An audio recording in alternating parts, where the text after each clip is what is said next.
Welcome to Outside the Box with Asendia USA, a podcast educating US-based e-tailers on international shipping topics and how they can expand their global e-commerce footprint. Welcome back to Outside the Box podcast with Asendia USA. We're going to continue the conversation with our Risk and Compliance Officer, Jason Rowland, discussing AI technology's role in e-commerce compliance. Two things I kind of want to pivot and dive into is, and it's going to continue to come up. We oftentimes will record multiple podcasts at the same time. Some of the topics come up involves AI, right? And I do want to cover that with you in terms of how we're utilizing AI to help with some of the things related to, customs clearance, customs descriptions, HS codes, as we mentioned. And then also, I want to just kind of pick your brain. What is, as director of compliance, what are your biggest areas of focus, to help us? When it comes down to it, boil it down to it, I'm here to educate people and to help understand and describe how we can create a better customer delivery experience. Sure, yeah. So how is everybody in terms of in that pie doing that, right? So, So first thing, AI, right? Yeah. It is one of those areas that's changing every day, right? Oh, yeah. The technology is getting better.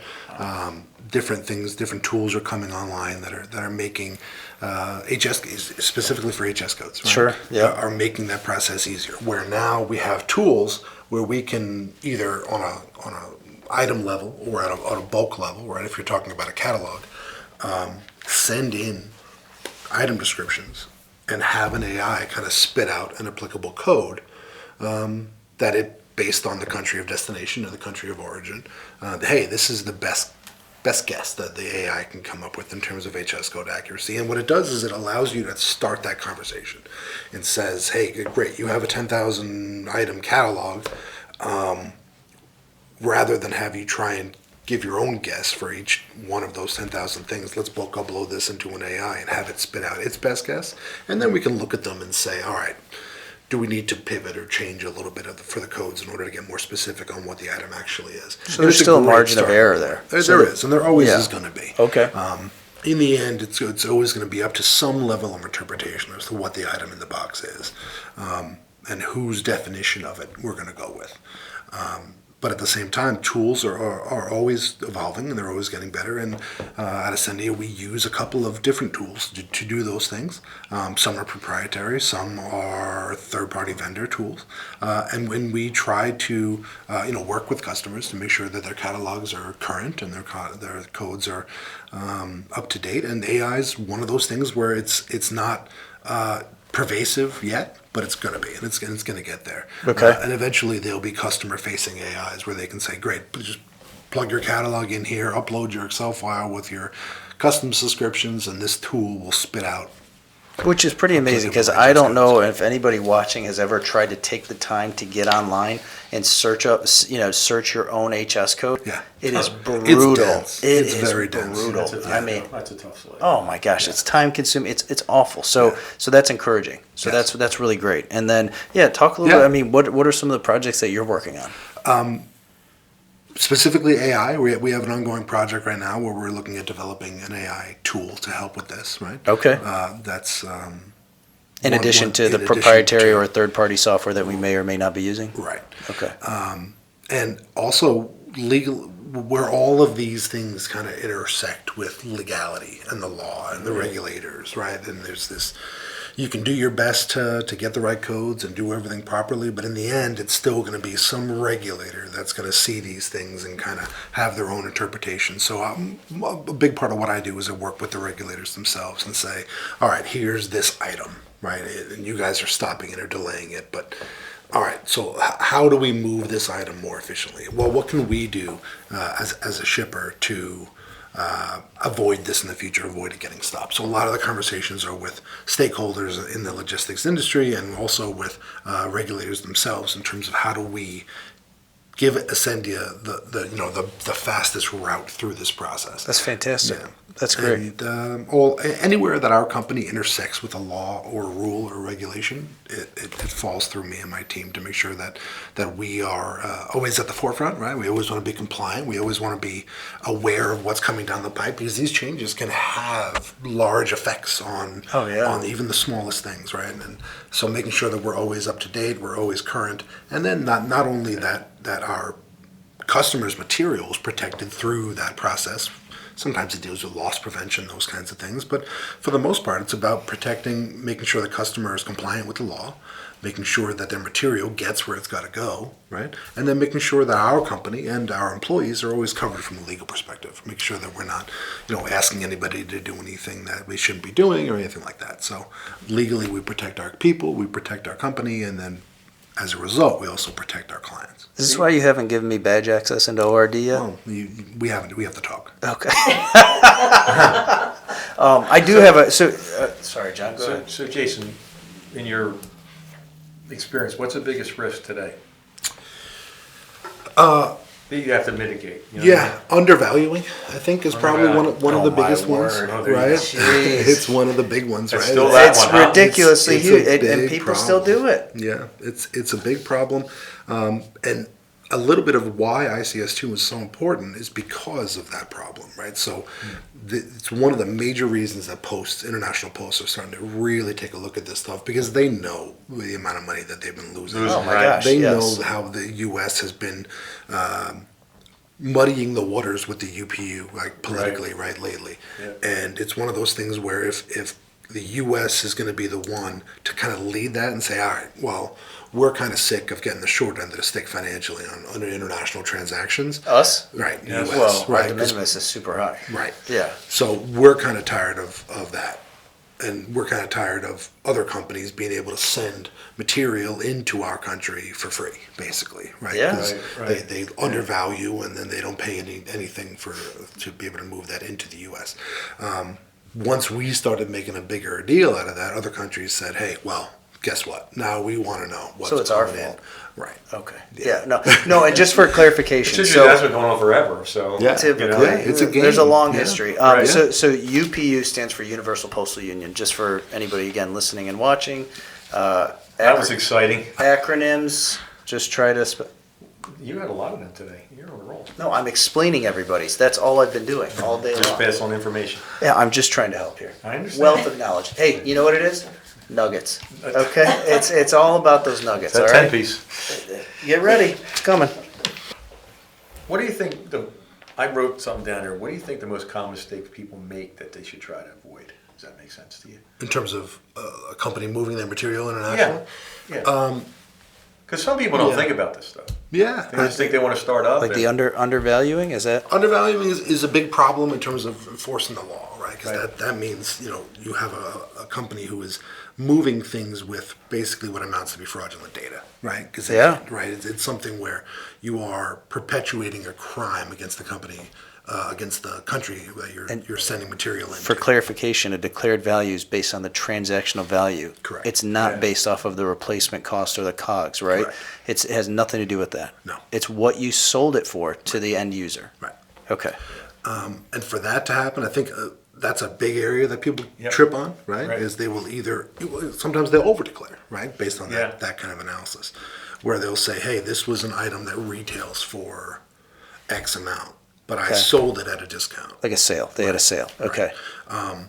And if they don't make that change, they can end up paying more on duties and tax than they would normally have. But at the same time, undervaluing is probably a bigger problem. I was going to say, I would say the opposite. That's a much bigger issue. Much bigger problem, where they want to avoid any tax liability on moving an item. And don't be a shyster.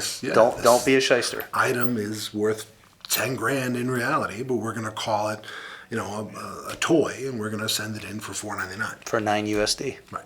Yeah, I had a customer that was triple counting the value and putting 1 instead of 4. You know what I'm saying? So 4 pieces is for $40. 4 nuggets instead of what? Yeah, it was. You're going back to them trying to explain the situation. They're like, well, no, it's $40. Yeah, but it was 10 items in there at $40. Oh, jeez. Right. Okay. But they were the whole amount. Yeah, but they were when they were getting this dues and tax bills, like I only shipped like 1 piece at 40. Okay, well you got to check your data, right? So that's another issue, right? Data integrity, right? Yeah. And then I think one of the biggest hurdles too for people to get over is there's item descriptions, right? Because even if you're going to use an AI or something like that to get a code, it's only going to be your tool is only going to be as good as your item description, right? So the first thing that companies need to do when they go down this road of editing their data is getting quality, legitimate HS code descriptions, customs descriptions, where an AI could take it and spit out an applicable code. If your descriptions are no good, then it's like any other machine, right? You bad in, bad out. Right. Spits out bad stuff, right. So the first step, the first hurdle that people trip on is getting quality, good HS code descriptions that are descriptive enough to the level where the AI can apply the correct code. If you're just going to put gift or clothing or men's t-shirt, it's not going to give you enough of a description in order to get a proper code. Yeah, you can probably get a 6-digit code pretty regularly with pretty accurate. Yeah.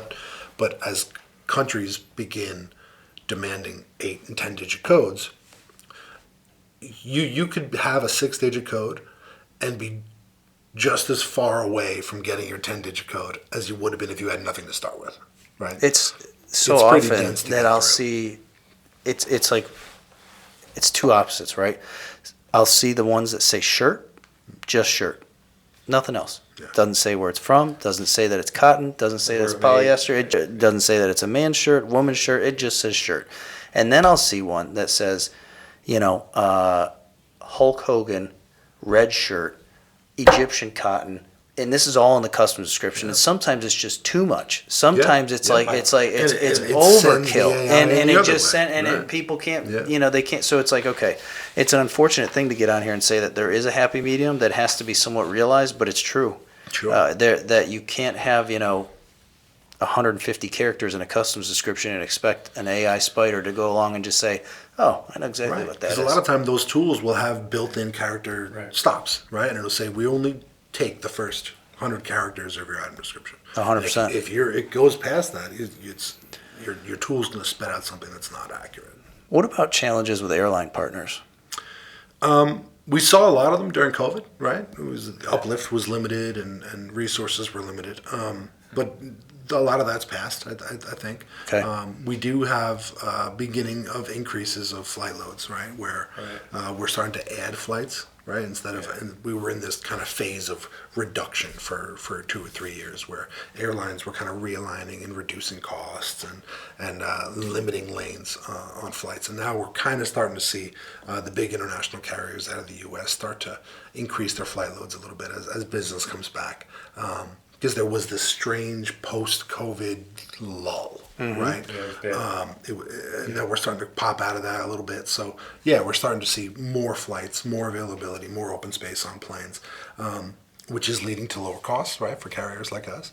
That's good. And it's also starting to make more availability for customers, right? So you're saying, great, now instead of having a ready time at Monday morning at 8 a.m., I can now have until Tuesday or Wednesday to get that same material ready and loaded, because now I have additional choice for where and when that stuff's starting to go. Yeah, all positives. All positives. Do you see anything on the horizon in 2025 that you can share that you see in the market changing, or anything in your arena that what you're playing right now? I would think the biggest thing that we're starting to see is the enforcement of the regulations that are kind of already existing.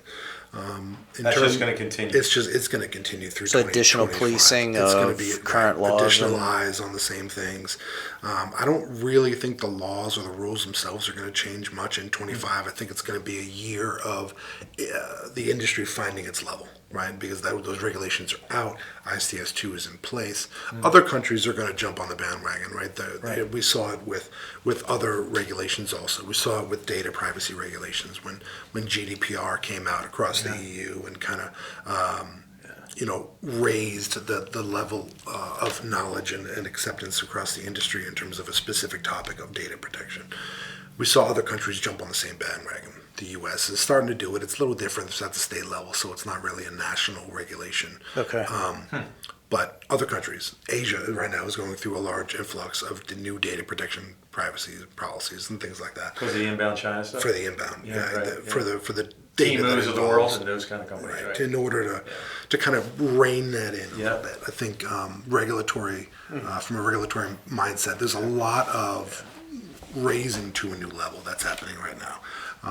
As the industry and the e-commerce paradigm has become the norm, right, instead of the exception. For a couple of years there, it was the new way of doing. Now it's the norm. All those regulations have to catch up with it. So we're kind of in a phase where the regulations are written, they're in place, and now it's kind of up to everybody to start enforcing them and get the industry used to what this regulation is going to look like in the future. Interesting. How much more secure do you think the EU can get? Yeah, I'm kidding, Yeah. because I feel like every 2 years there's a new law Yeah. that happens with shipments going into the EU, and it's just like, man, and it's always for the security of their citizens. Sure. And I mean that's great, except there's delivery. the ICS2 challenges against the UPU and the political stuff associated with the known shipper, the known mailers, and there's a lot there. So I was kind of half kidding, but I mean, I'm glad to hear that there's really nothing on the horizon for 2025. So. Well, like I said, it's all going to be the industry finding that new level, right? Yeah. Of reaching, of meeting the requirements that are already in place, and then dealing with the aftermath of that. There's going to be some aftermath, which is going to be costs, right? It's going to be, now we have to develop an AI to spit out HS codes. Now we have to find a partner who will do that, or find an airline who's capable of ingesting that data, right? So there's going to be definitely some continued advancement in the technology that's going to help meet the new demand from a regulatory standpoint. Very good. Yeah.